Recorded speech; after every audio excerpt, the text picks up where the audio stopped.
We've made it all the way up to the end of Season 10, folks. We're already a quarter of the way there. Welcome back to this train wreck. Last time we split up the team and jumped into GWILITH. This time we're diving into Season 11, the dumbest season in the history of lightning speed, starting with Season 10, Episode 7, The End? Jake is mad because he doesn't get any respect in GWILITH. Why does he think he even hecking came to GWILITH in the first place? Anyway, Jake is feeling grumpy for the sole purpose of setting up a trope. I dare you to guess what that trope is. Then he gets captured by a mysterious shadowy villain and obliterated by a giant laser. Wow. He's not dead though, surprise, surprise. He wakes up and he's in his dad's laboratory with a bunch of scientists crowded around him. He panics and bolts right on out of there, running into Scylla, but she's acting completely differently. Spoiler alert, that's the entire theme of this arc. Everyone acts like stereotypes now. Amazing, I hate it. So Scylla is now acting like a snooty rich girl from the 1800s. Jake freaks out and runs off again to find the rest of his friends. He finds Mandy, now a soft flower of a girl that does ballet and yada blada, and Rose is a rap-loving punk that hangs out in alleyways in ripped clothes. On top of that, no one remembers Jake. Finally, Jake runs into Naomi, who is actually mostly the same, except she's in a wheelchair now. She and Jake go to the top of a building to talk, and Naomi eventually tells Jake that, get ready, the entire last 16 years of his life were a lie and he's been in a coma his entire life. I don't even know how that makes any logical sense. So Jake gets startled, bumps into Naomi, and accidentally knocks her off the building. Great job, Jake. You killed Naomi. That's when Scylla, Rose, and Mandy find him again, and Jake tells them everything, and together they resolve to rebuild the Lightning Speed team, because why? And that's what this entire arc is, folks. Enter Season 11, the dumbest season in the entirety of Lightning Speed. Season 11, Episode 1, Rendezvous in DUBOSE. Jake's first decision as to how to reform the Lightning Speed team is to start in DUBOSE to get Timothy, Marley, Mason, and Gloria. They quickly find Marley and Mason at a DUBOSE High football game. Mason, now a football player, and Marley, now Mason's cheerleader girlfriend. Gloria is also at the game, now a brooding goth, only there because her parents are big sports fans and made her go with them. She also now attends Piedmont Academy, another school in DUBOSE. They also managed to find Timothy, but he's now 30 years old and has a daughter of his own named Clara. As Timothy and Jake are talking, though, a thief jumps out of nowhere and demands Timothy's money. Jake gets ready to fight, but Timothy stops him and he smiles as he takes out his wallet. Jake is awed as Timothy hands the man a $20 bill. As they're walking away, though, Timothy falls over, a knife protruding from his back. Jake, infuriated, fires off a massive lightning bolt at the man, killing him instantly. Jake gets down to try to help Timothy, but it's already too late. The rest of the group catches up to find Jake crying over Timothy's dead body. Marley, Mason, Gloria, and Clara all join the Lightning Speed team, and Timothy rests in peace. Would you believe that what I just read to you was the actual summary for this episode? First of all, why would you start the reforming of your superhero team by re-recruiting the people with absolutely no superpowers first? Second, what the actual freaking heck was my problem? Episode 2 of Mice and Men. So we're going back to the Mouse Kingdom, and this time the mice are the ones with the shrink rays. Even back in the day, I knew this was a really lazy and really stupid way to patch up a plot hole. So half the Mouse Kingdom got wiped out by rat poison. Asper is left leading a broken kingdom, and she's become hardened to the world, and she joins Jake for absolutely no reason. Great plot. We're done now. Episode 3, The Dark Ruler of the INUKIS. This time it's Nano that's the leader of Antarctica. Leah's there too, and she's not happy with Nano. Nano tries to kill everyone. Leah saves them and decides to come with them, and Nano just stays where he is. Wonderful. Episode 4, The Dire Situation in Dire Hill. The team goes back to Ilia and ends up in a town called Dire Hill where they find Amelia, who is then promptly murdered, and that's the end of that. Amazing. There's also Rita, who is a doctor and joins with the team for no reason. Then the team is attacked by the Wonder Girls. Oh wait, my bad. They're calling themselves the Secret Police now. Younger me was an absolutely awful person. So the Secret Police tells Jake and the others that apparently using their superpowers is now illegal and they need to be killed for it. Jake gets his arm messed up, but the team, Rita alone, somehow, defeats the Secret Police and Rita heals Jake's arm. Episode 5, A Villainous Reunion. Jake goes into the forest where the Villains League lives, the Rosethorn Forest it's called, and gets himself captured at the Villains League. Why he even came here alone is a complete unexplained mystery. It just starts that way and we're all supposed to accept it.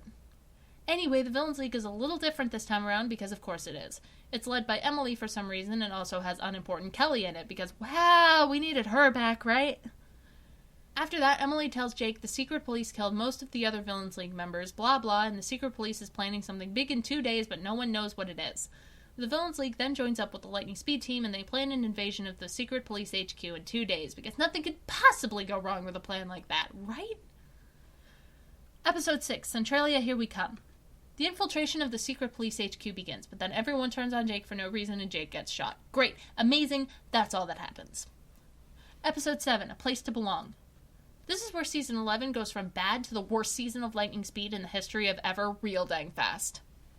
So after Jake gets shot by the secret police, he's not actually dead and he wakes up in an alleyway. Also, that wound Rita fixed in episode 4 is also not fixed anymore, so his left arm is all jacked up again. Excellent. So Jake ventures out of this alleyway and immediately finds out he's back in GWILITH. But oh no, GWILITH is now being ruled by a new evil dictator, and it's Carissa Eddy. Remember Carissa? That girl from Jake's history class back in boring Oklahoma? The one that never had any plot relevance to anything whatsoever and only served to be an awful joke? Yeah, this is our big evil villain, folks. Why this is happening is never explained. Yippee! Then Jake finds Rose, Rita, and Christina, but they're normal now. Yep, remember when Jake's entire life was a lie because he was supposedly in a coma? Well, it turns out that was actually the coma-induced lie, except it also kind of wasn't a lie because Carissa is now using the people Jake met when he was in the coma in her army. Also, Carissa wants to kill the entire team and the Wonder Girls and take over Ilia now, and no one can escape GWILITH because Carissa has a force field that cuts off all dimensional travel except her own. Oh, and she brainwashed the entirety of GWILITH's natural population to want to kill Jake and the others. I hate this story. So, there's this period where everyone has this camp, and they're stealing food to survive, and Timothy straight up dies of starvation because edginess. And then, the next week, a weak and desperate group of heroes sneaks into Carissa's home base and prepares for what may be the most impossible fight they've ever fought. Carissa's army totals about 200, not including her secret weapons. Even so, the team pulls off a sneak attack, and one by one the army starts to go down until it's just Carissa and her secret police, and then even they start to fall. Jake then takes Ardenhurst from Isabel and deals Carissa the death blow. The fight is finally over, and everything is back to the way it should be. For now. So, what did Season 11 do for Lightning Speed? Well, Timothy's dead, and, Carissa's dead, and I guess that's it! Hooray for the horrible death of an innocent child! Season 12, Episode 1, Another Day, Another Dictator. Because I guess we're just that complacent about this whole situation at this point. Do you want to know how the summary for this episode starts? It starts like this. After what seems like an entire forever of quarreling and dueling, GWILITH finally has a permanent dictator, and his first act of business is that school teachers must live at the school they teach at. This is a contrived way to have the GWILITH branch of the team, who is currently under the guardianship of Lafayette and a couple of the other real-world teachers that followed them to GWILITH for some unexplained reason, start living in the school, because funny! Also, the popular girl is here and figures out Jake's secret identity after Jake has a fight with Goopy as Black Lightning and she swears to secrecy. What did younger me have to say about that plot development? Out of character, I know, but she changes her attitude after she and Jake talk for a while. Younger me wrote garbage. Episode 2, A Storybook Ending. This episode is supposed to be a comedy of errors where Jake is transported by Grievel into a magic storybook that is completely controlled by the whims of the holder. The book is then lost and falls into the hands of 2 elementary schoolers, who proceed to make Jake do stupid things. Grievel then finds the kids in the book and has Jake attacked by rabid animals, and the kids try to save Jake from the rabid animals, and Grievel's henchwoman shows up and makes it so Jake is attacked by robots instead. Grievel jumps in and makes them rabid robots because comedy, am I right? The elementary schoolers fight Grievel and Vanna for the book, and the book rips in half, which frees Jake, and then the elementary schoolers are sworn to secrecy on the whole affair for the rest of time. Great. I want my money back. Episode 3, The Dark Puppet Master. Winnona's evil brother shows up and attacks the one branch of the team that doesn't matter in the slightest, using its dark power of possession or something like that. Nothing comes of this. Episode 4, Seeing Stars. Holy crap, it's a Rose-centric episode where Rose actually gets some time on her own to shine. And it isn't completely stupid! So in this episode, Rose goes back to Ilia to attend an event featuring her favorite movie star Cecily Italia. Amital and her gang raid the event, though, and even though I have no idea why. Yeah, this episode isn't perfect.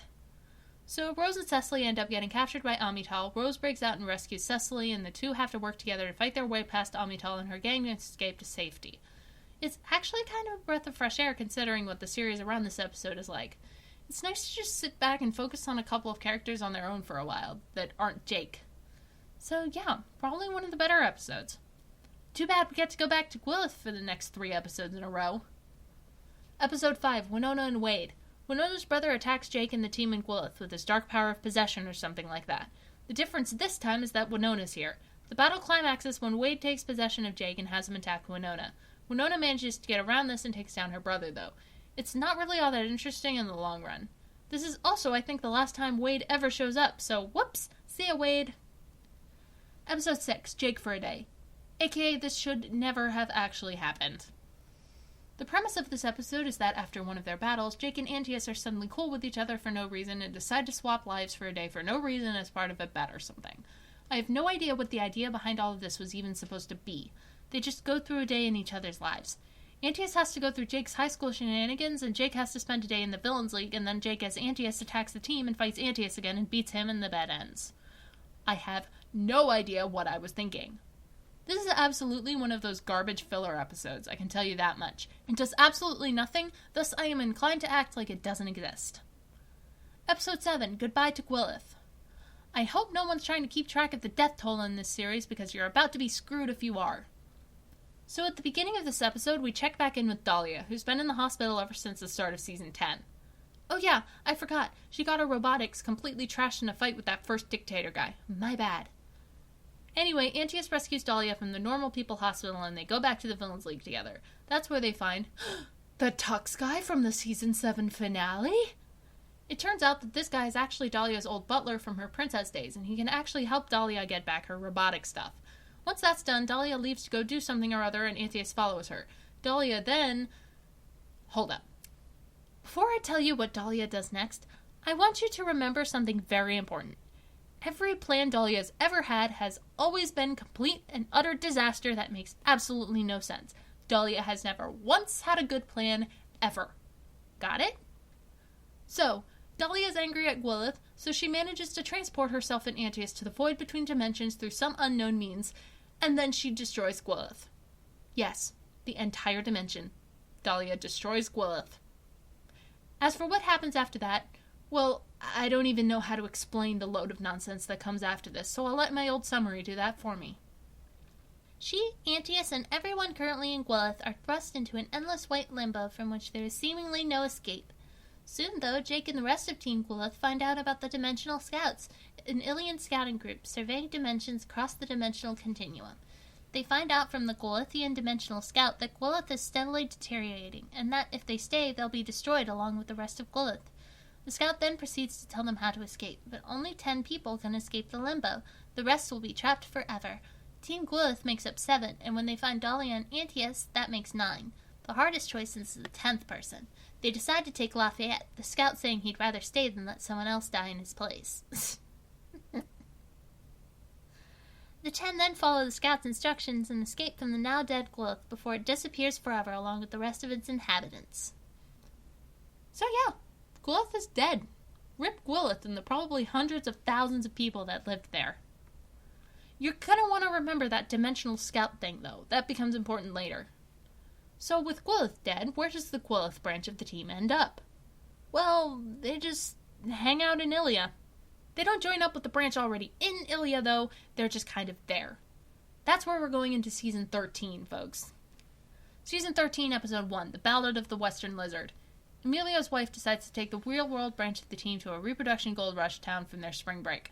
Aspero is quickly kidnapped, though, by a villain that goes by the name of the Western Lizard, an anthropomorphic lizard man with all of the old Western stereotypes you can think of. Remember the Wonder Girl series? Western Lizard wasn't just a villain from the Wonder Girl series. Western Lizard was the first villain from the Wonder Girl series. And when I say that, I mean I made this character up back when I was 5. Western Lizard was the villain fought by the very first incarnation of Wonder Girl back when I used to play superhero in kindergarten, and he just never died out. Until that Wonder Girl that joined the Lightning Speed team back in Season 9 kills him. That's right, Western Lizard challenges his former Wonder Girl to a showdown at high noon, and she ends up shooting him right in the heart and killing him. So much for that. Episode 2, Queen of the Seas. Rita and Kat end up getting washed out to sea after Rita couldn't calm down her water-mending powers at the beach, so they have to work together to make their way home from the bottom of the ocean, and they fight sharks. It's not as interesting as you think. It's garbage filler.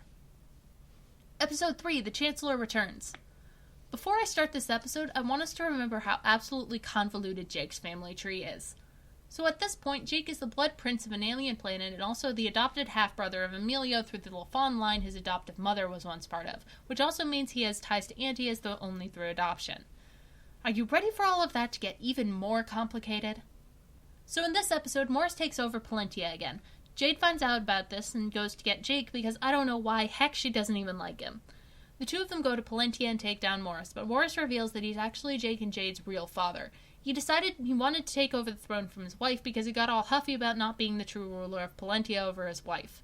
Then, as if that wasn't screwy enough, he also reveals that his sister was Antius's mother, Anita LaFawn.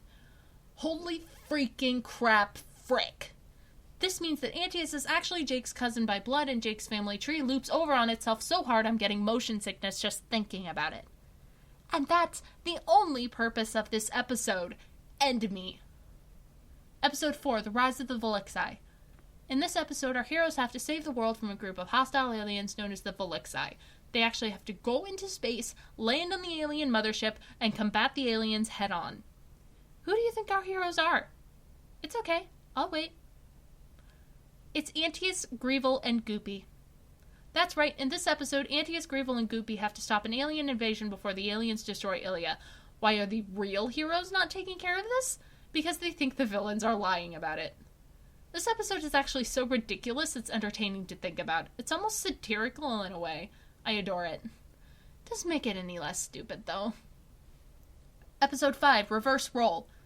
If you followed Lightning Speed for any considerable amount of time, I'm sure all of you were just waiting for this to come. Ladies and gentlemen, it's time. This episode starts with Gabe and Winona getting kidnapped. Jake finds a mysterious note while investigating their disappearance that leads them to an abandoned warehouse, where a mysterious hooded someone challenges Jake to a game in order to free Gabe and Winona. This mysterious hooded someone is Nias Speed, yet another big-name character and another one of the 7 Jakes, only he has the distinction of being one of only 2 Jakes actually worthy of being called a Jake. Don't worry though, I'll explain that one in a hot second. So Nias challenges Jake to a game of that cup-swapping game. Great. Jake passes because I guess Nias wasn't cheating. Then Nias immediately gets up and fights Jake. Nias loses. Big shocker. Then when Jake goes to free his friends, Winona freaks out and smashes Nias' skull in with a crowbar. Now Nias is dead. Good job. He's only existed for 10 minutes and you killed him.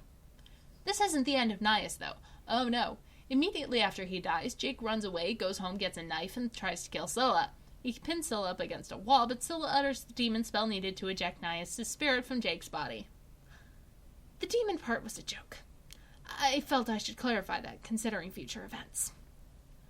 After this, Jake regains consciousness and goes back to the warehouse, where Nias is just coming back to life.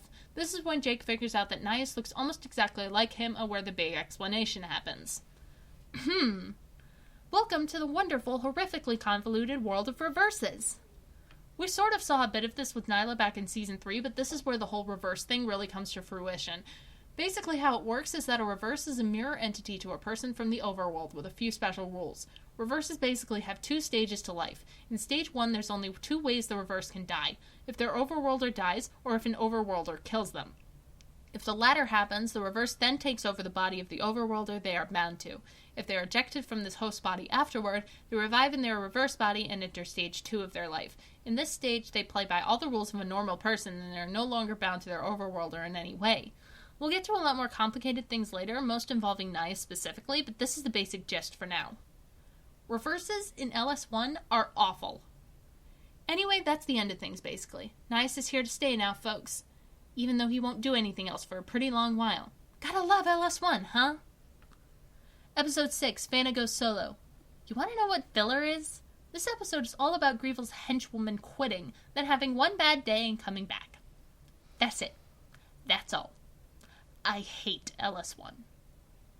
Episode 7, Jake Speed, Wanted Dead or Alive. Season 13 is a lot of things. This episode is a lot of things. This episode is where Lightning Speed completely changes forever. Next time on Lightning Speed.